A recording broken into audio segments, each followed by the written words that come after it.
chaps, it's us again. We thought we'll just open up a Zoom call with Antonio. There were two others, but just last got in the way and they've cancelled, but it is what it is. Just thought we'd have a natter about life, end of lockdown, and how are we? Because that's what MANUP's all about, is encouraging everyone to just have a natter, if I'm honest with you. So yeah, there we go. So this video might seem like we're blagged it because we have. It's just like it's obviously just seeing this other message like, oh, I can't do it because I've had something come up, and do you know what, just life gets in the way. It does. That's life, unfortunately. It's the way it is. Yeah, but do you know what, I'm going to start it off in a weird way rather than just as both picking on Antonio. Just go I'm seeing this with loads and loads of people where they're just like, I don't know whether it's to do with the school holidays. School holidays are horrible anyway. Let's face it, they really are. It's nice to spend time with your kids, but it's bloody hard.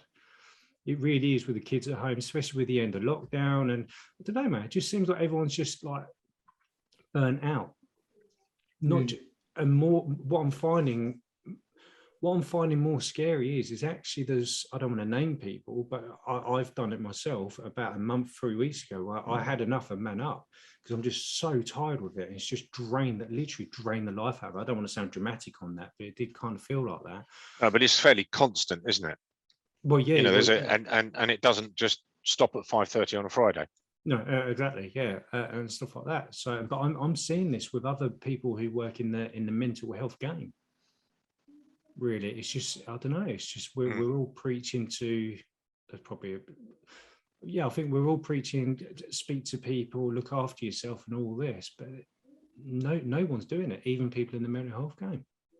But do you not think, though, that everybody had to get into a certain mindset to get into lockdown, which I think threw a lot of people, you know, a real big curveball, because all of a sudden they had to stay at home. They weren't allowed to see their friends, weren't allowed to see their parents, you know, and all of a sudden, you know, the portcullis has been lifted. You know, everybody then can go out, and all of a sudden that throws in another whole load of problems, because all your mates, you know, if you're suffering in any way, all your mates are going out and it's normal. Whereas you've adjusted to this lockdown, and all of a sudden the big world is open and ready for you to go and do and play by the rules again. But, you know, maybe that's a bit freaky. Yeah, no, I agree with that as well, actually, because I think that's the element of it, of anxiety in people as well. You know, you've gone from one end to another end to going back to another end. I think it causes some sort of anxiety in people, especially when you go back. I know it's definitely caused that for me as a type of social anxiety to a certain degree, because, you know, being in, I guess, the comfort of my own home and becoming accustomed to doing things virtually, and then all of a sudden being, you know, thrown into work in person, it's, I don't know, it just causes a bit of, some sort of anxiety around it. Yeah. Do you find, Antonio, that you know, all of a sudden you're being pressured into seeing people? Yeah. Whereas you were pressured into having Zoom conferences and team calls and stuff like that before, you know, all of a sudden now you're being pressured to actually go somewhere and make an appearance, a physical appearance. Yeah. And it's like, well, hold on. And I don't know that I'm tremendously ready for that either yet, particularly from a business point of view. You know, it's a different mindset, isn't it? Yeah, I went from saying to like wanting people to say let's meet up in person to now saying can we just do it through Zoom. So yeah, no, I completely get that. Yeah. How much of that is fear and how much of that is convenience? Be honest. I say about 70% convenience, 70% convenience. Yeah.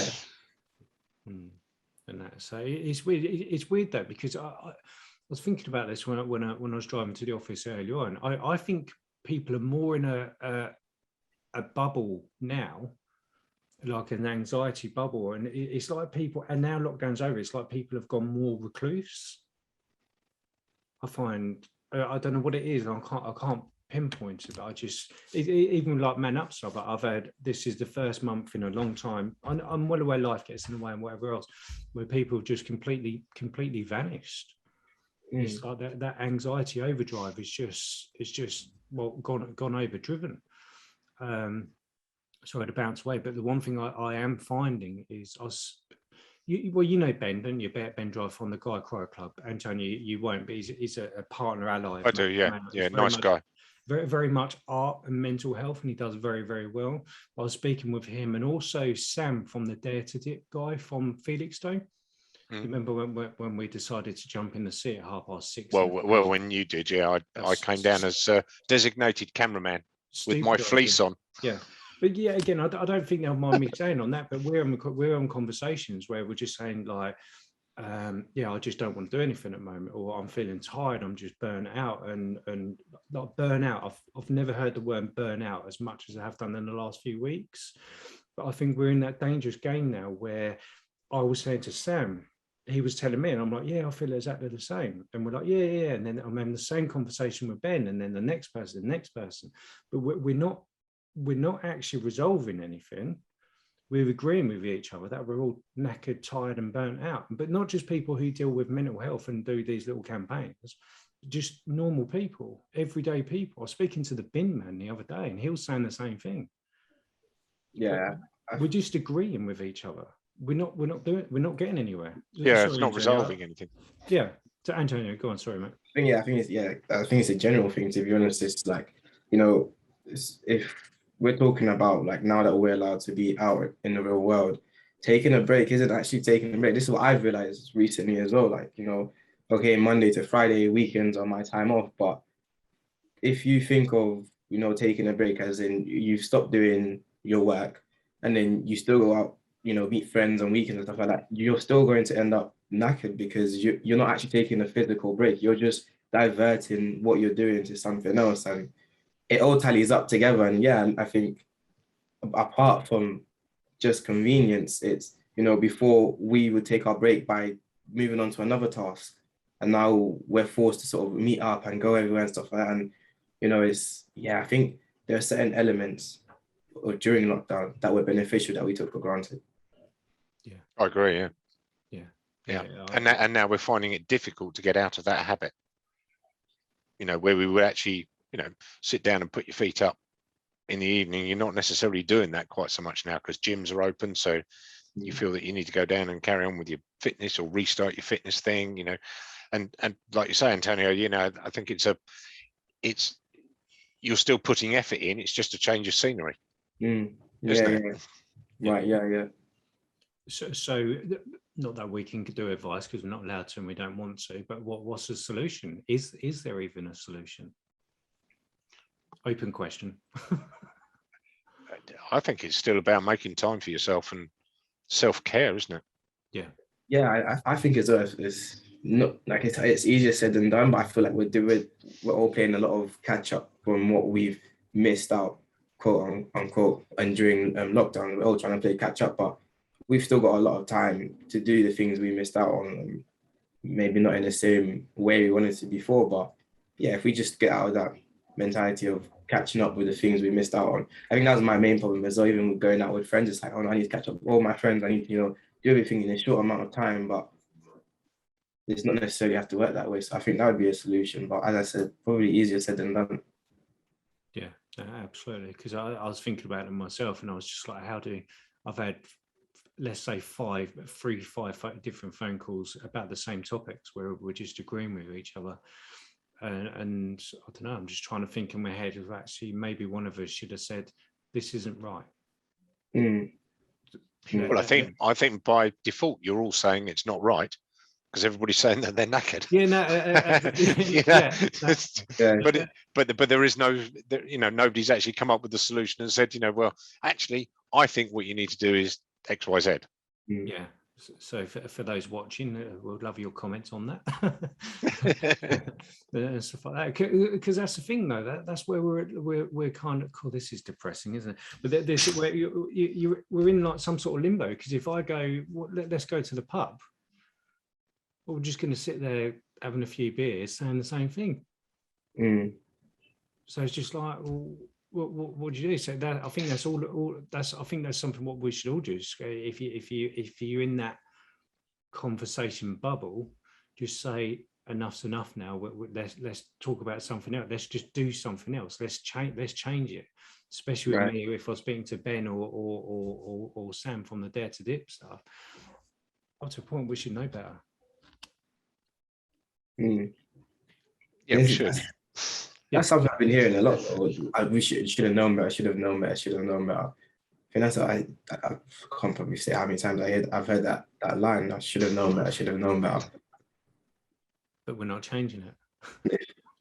Precisely, yeah. And I probably think if anyone and everyone knew better, they would have done better. But yeah, I think yeah.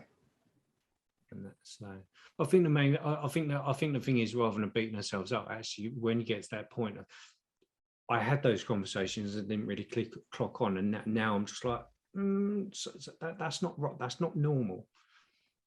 Obviously, there's no such thing as 100% normal these days. No one knows what it is, do they? But now it's just like I was speaking to Ben the other day. Actually, was that Ben? I can't remember who it was. I was just like, do you not think our conversation was just weird? And stuff like that. I was like, actually, yeah, I didn't think about that. So now we're talking, literally just talking about other stuff. It's like, where do we go from now, rather than coasting? Yeah, it's a difficult one, isn't it? No, Antonio, how have you coped coming out of lockdown? I mean, have you felt other pressures other than the fact that we all seem to be, burning out and tired? And to be honest, I think things, although not everything has returned to in person, a lot of, I guess, still a lot of organizations have started to operate at higher capacity, which then means you're still having to attend. I guess in my situation, I'm finding myself attending more things virtually, and yeah, I think that's how it's just become. I feel like during lockdown, because everyone was so restricted and limited, there wasn't as much opportunities coming, and my calendar wasn't as busy. But as it's sort of come back to normal, it's become a lot busier, but it's still heavily virtual, but it's just become a lot busier because now you have more people back at work. People working at higher capacity than they were before, and altogether, it's just like it's a knock-on effect, and the occasional, can you come here and can you come there, and it's a big jump. It's like the best way I can put it. I'm not sure if the two of you relate, but the jump from high school to college, it's that big of a jump. Going from GCSEs to A level is that big of a jump. That's what I would say, and it takes time to adapt and adjust to. But I think everyone kind of assumes that everyone works at the same pace or moves at the same pace. Yeah, absolutely. No, it's an absolutely valid point. That. Do you think that's primarily business or primarily social, or sort of a 50-50 mix of both?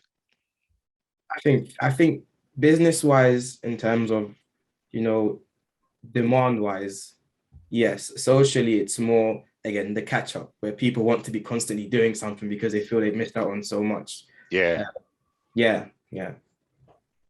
That's interesting, because I know more and more people, they're coming up with so many ideas. Stuff. Let's try this, let's try that, and all this kind of stuff. And I've never known anything like it, where everyone's just like trying new things, which I do believe that's a good thing. I really do, as long as you don't put too much on your plate. Yeah. And I think that the biggest, I think for me, socially, the best persuasive line people now attempt to use is, what if we go back into another lockdown? And it's like, I don't want to think of it like that. That's I don't want to keep doing things just because I'm assuming there'll be another lockdown. Like, that's not. But yeah, it's just how it is. Yeah, that's not how life should be. Yeah, exactly. Yeah, exactly. Yeah. Do you think that's also causing, especially in the business? I don't want to make it about business, but especially in the business, even charity world, the charity world as well. I think, by the sounds of it, there might be some. I don't think we'll go into another lockdown, but there is always that doubt in the back of the mind. Like, okay, is a quarter of my income going to be cut from my hands yet again? Stuff like that. Do you think that's causing everyone to become, I don't want to say recluse, but they're shutting away of just focusing just on themselves? Have I made sense, or have I confused everyone? Slightly confusing, but I would say it's gone completely the other way. How do you Because mean? I think, because I think that I think people with mental issues will always become reclusive at some stage, because that's the only way that they know how to deal with it. Yeah, hide away. Yeah. Rightly or wrongly, you know, and some people just do need some time away and some time to just kind of reset. Other people really should be speaking to their mates, their parents, their wife, you know, their son, their daughter, you know, husband, whatever. But I think that I don't know where I was going with that really, but I think it's made people kind of come out more for the very reason that Antonio said earlier. You know, we need to jam all this stuff in just in case. Mm. Yeah. No, you don't. Yeah. Exactly that. Yeah, it's just. I think the other thing what I am kind of noticing, not massively, maybe it's just because everyone knows me as mental health Dan and all this kind of stuff, which someone called me that the other day. I was quite annoyed about it, but anyway, there's more to me than this. I think that they're all saying like they're asking me questions about stuff, and I was like, I'm not a doctor, but by the sounds of it, like your anxiety's been kicking in a little bit. And stuff like that, and they're like, I've never had any issues with my anxiety. But where I'm going with that, it's like people have never had depression, never had any sort of mental health condition, small whatever, it doesn't really matter, or even anxiety. They're now having parts of their brain Tickled. Say again? Tickled. Yeah, there you go. Really? Good word. But so they're now just like, what the bloody hell? But they're just like thinking something's wrong with them. I think the one thing I really hope what is coming from this is let's face it, mental health is, we're only just touching the sides. I think at the moment, I think in a few months, that's when we're going to have a massive issue. I don't want to put a doom and gloom on it, but I think where I'm going with this one in a really weird and long-winded way, so I apologize, is the people who have been living with and gone from suffering with to just living with a mental health condition. I think it's now our time to shine up to a point to help out those people where if you just see them struggling a little bit or something like that, just be a bit of an ear on that. Did I make any sense? Yeah, no, definitely. Yeah, because I think, you know, all joking aside, I mean, because we've got, you know, kind of sort of Indian summer really at the moment, but, you know, as the weather closes down a bit and gets crap and gets cold and gets wet and the nights draw in, you know, people get up in the morning and just go, oh God, you know, another bloody grey day, you know.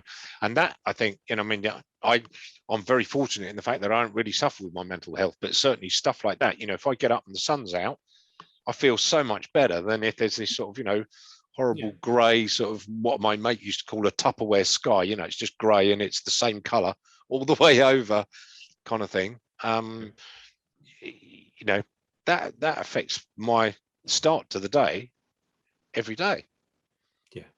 And I think it's, you know, it's only going to go downhill at the moment. So I think it's something that, you know, everybody needs to be aware of or just in touch with. I remember my psychology lecturer telling me once that depression rates increase during the winter because of the longer nights. And I found that really interesting is it's how much the weather will actually affect your mood and, you know, how you look at the rest of the whole day sort of thing. And I think with the whole, again, not to, I guess, foreshadow anything gloomy, but thinking of the transition into the winter phase and the anxiety of lockdown altogether, it's a very, very bad mixture together for circumstances, really. I'd agree with you on that one, really. But I think it just proves that thing, doesn't it? Of just don't boil it up and just speak to somebody about it. But I think we're all speak to somebody as long as the person you speak to isn't just I don't want to say relating to you. I don't mean how that sounds. It's just as long as I think what you said is right, though, Dan. I think what you said is right about, though, for people like, you know, doing the awareness and, as you said, went from suffering to living now, this is probably the best time to utilize our resilience, our insights, and our sort of our awareness to really give hope to the circumstances we're coming into. You know, it's like we can be that summer for some people, that sun, should I say so, for some people during the winter. Yeah. Yeah, no, I'd agree. Wise words. Yeah, because I always go to, because someone asked me the other day, I was like, why are you quite open about your mental health, especially the BPD stuff? It's like, you got big, massive balls for talking about that. I'm just like, well, do you know what? I've suffered with it, and now I just live with it. And if I can help somebody jump that hoop of suffering with and just living with it, then everything I've been through is totally and utterly worth it. I found that with my cancer diagnosis. So, yeah, you know, and people say, well, you know, you got massive balls for, you know, talking about it. Well, I can't, you know, what am I supposed to do? Just shove it under the carpet? You know, no, I mean, I've got it, you know, touch wood, you know, in remission at the moment, but I've got to deal with that every day. Yeah. You know, just get on with it. If you want a conversation about it, I'll have the conversation in the same way that, you know, you're saying, you're talking, you know, Antonio's been on here talking about stuff that he suffered with in the past and maybe still does now. You know, it doesn't take balls so much as just, you know, if there's somebody else out there that you can help or give hope to, you just do it, kind of thing, don't you? You know, we're not nasty people. Yeah. And I've said this before. I think I've been quite vocal about my mental health. I've been in the local press, and I know Antonio, you've been nationwide and all this kind of stuff. Actually, yeah, you might get the odd dickhead who will say something, but actually there's way more people who would listen. Yeah. On that. So yeah, I don't know where I was going with that one, really. I don't, not everyone's an arsehole. No. It should still be our, you know, our payoff line, that man up, don't be a dick. Yeah, no, absolutely. That should It's come out so many times, and it should just be our strap line. But there was that video, wasn't there, where literally the last 30 seconds were just like, don't be a dick, where we ended it. It's just quite funny. But it really is as simple as that, though, isn't it? But do you know what, like I've said this before, is if somebody's being a dick, give them a little bit of a chance to not be a dick. I agree, yeah. I think, because I can be a dick. I know. Yeah. but I've told you, but to be fair, I've told you not to be a dick, and I've given you time and space to come round to not being a dick. Yeah, it's taken about 6 years, but well, not quite that long, to be fair. But anyway, I know we're touching, we're over that 20 now, I believe. So no, that was a good call. Yeah, excellent. So has anyone else got anything to say very quickly before we shut this one down? Or? No, I don't think so. I think it's just all about, you know, looking after yourself and looking after people around you. And it's, you know, times are going to get a little bit tougher because of the weather, as Antonio said. But, you know, it's just keeping that awareness up, not getting so tired that you're being a dick. Yeah. I think, yeah, it's just know your limits, isn't it? None of us are superhuman. Yet again, it's just one of those things. I know everyone says speak to somebody. But do you know what we all say, that every single video ends with speak to somebody? It's because it bloody works. It does really work, but sometimes it's hard. Yeah, no, it is hard, but it's just make that first step. Yeah, I will say just make sure, just in my life, I'm really going to make a point that if I'm in a conversation where we're just basically agreeing with each other and not resolving it, then maybe I need to speak to somebody else. Yeah. On that. So there we go. Or change the subject, put a positive in there. There you go. There's your takeout. Done. Right, there you go. I'm going to stop the recording because this is one of those that will go on for ages.